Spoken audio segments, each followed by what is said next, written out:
ሃይማኖት ጥሩ ነው ግን በጣም አታክረር ሰው ብሏችሁ ያውቃል? ዛሬ ምን ላክረርሽ ንገረኝ። ምን ላክረር? ይሄን ዓለም ላክረረው? አሁን ይሄ ዓለም ላክረረው? ምን ላክረር? በጣም አታጥብቀዋ። እሺ ማጠብቀው ስጠኝ። አሁን ገንዘብ የምር ነው ላጥብቀው? በአንድ ጊዜ ወደቀ የሚባል በእኛ ሀገር እንኳን ስንቴ ወደቀ። በቀደም የነበረው ዋጋው ዛሬ እሱን ላጥብቅ?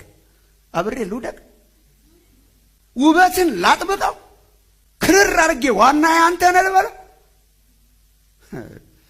ዝም ብላችሁ ፎቶአችሁን ለምን አታዩም? የዛሬ 10 ዓመት እንኳንም አላጠበቅኩት አብሬ ወድቄ ነበር።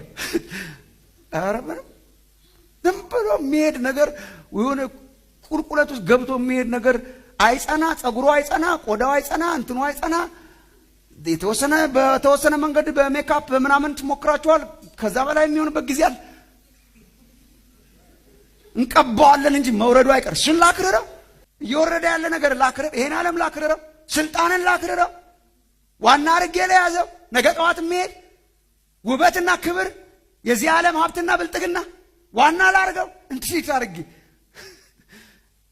ገና እንደገዛ ዋጋው የሚቀንስ ነገር እንዴት አድርጌ ዋና ላርገው? ካከረርኩ አይቀር የማይቀንሰውን የዘላለም የሆነውን በክርስቶስ ኢየሱስ እግዚአብሔር እሱ ነው ዋና።